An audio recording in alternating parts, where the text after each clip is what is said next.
Во овие моменти граѓански активисти за заштита на животната средина протестираат пред цементарница Усје. Протестот го следи колегата Даниел Василев.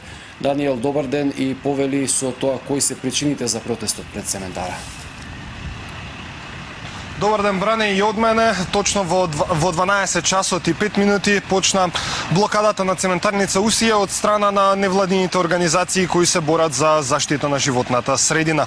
Околу причините за зошто се случува оваа блокада денеска, мој гостин во овие вести е Тони Никушевски од Движењето за чист воздух, кој ќе ни ги каже деталите околу блокадата. Зошто се случува оваа блокада и кои се причините?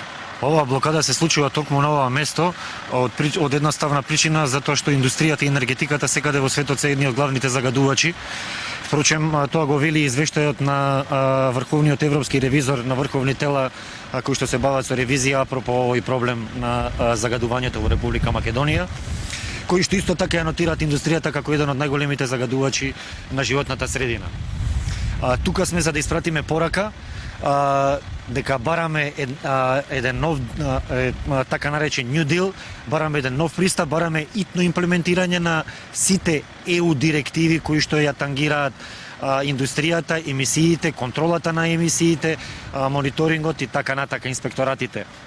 Зошто токму пред цементарница Усија? Имате ли некакви докази, наводи дека е голем загадувач на воздухот?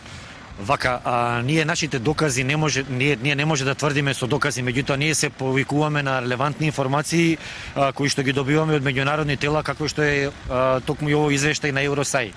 Цементната индустрија е факт дека секаде во светот е една од поголемите загадувачки индустрии покрај челичната индустрија. Тие се зло без кои што не може оваа планета да екзистира, да се развива. Меѓутоа ние сме тука да бараме регулација на индустриите, нивна контрола, нив нов начин на работа како што тоа го налагаат европските директиви за индустријски емисии, меѓу кои спаѓа и цементната индустрија. Пред малку забележав дека дел од менаџментот на компанијата дојде и ве повика вас, граѓанските активисти, да влезете внатре во кругот на цементарница Усија. Дали ќе влезете да видите што се согорува, како работат машините? Тоа ќе биде интерен договор меѓу организациите, дали ќе влеземе и кога ќе влеземе. Ние имаме веќе спремно прашања кои што сакаме да ги поставиме до менаџментот.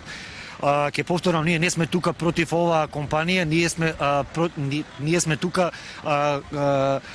со една единствена цел за комплетна регулација на целокупната индустрија во Република Македонија.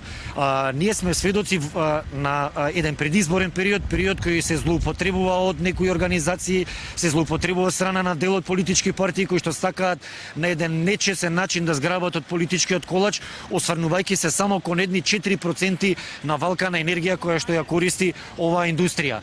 Значи, ние сакаме комплетна регулација на сите индустрии. Во Република Македонија има само 150 А инсталации, има преку 500 Б инсталации, сите се тие големи емитери и големи загадувачи на животната средина. Затоа ние сме тука за да побараме еден нов пристап, итно имплементирање на овие директиви, бараме инклузивност и транспарентност преку вклучување на граѓански организации, невладини организации со ротирачко членство кои што ќе бидат дел во контролните служби, кои што се впрочем нотирани дека се едни од нашите најслаби карики од страна на овој европски ревизор за животна средина. Во ред, ви благодарам за вашето гостување. Инаку, Бране, морам да кажам дека дел од менаџментот дојде на оваа блокада тука пред компанијата за да ги повика граѓанските активисти да влезат внатре во компанијата и да погледнат што е она што се согорува внатре. Инаку во вчерашното соопштение од цементарница Усија велат дека нема логика да се блокира пред компанијата, бидејќи таа не е причинител на загадувањето во Скопје и во околината. Оттаму велат дека само 4% од вкупната искористеност на реагенси доаѓа од отпадот, односно од RDF, како што е популарно познат.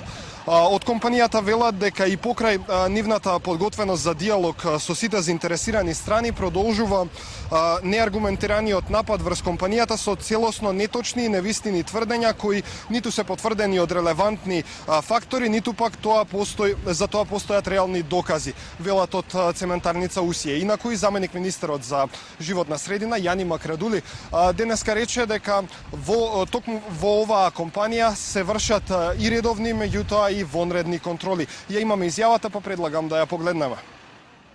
Државниот инспекторат за животна средина, бидејќи тоа е инсталација, има и редовни и вонредни контроли, се проверуваат емисиите што се во воздухот, не се запрени контролите и не се попушта на никого. Мислам дека тоа е јасно во овој период и затоа и кога беа и мерките за оваа година првпат, еднаш само се доведовме во ситуација на алармирање, едната од печките и во компанијата и не работеше.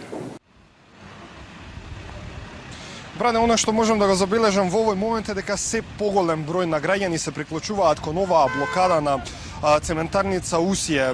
Секако протестот што туку почна, ние остануваме на терен да го проследиме и нормално повеќе детали во вестите во 16 часот.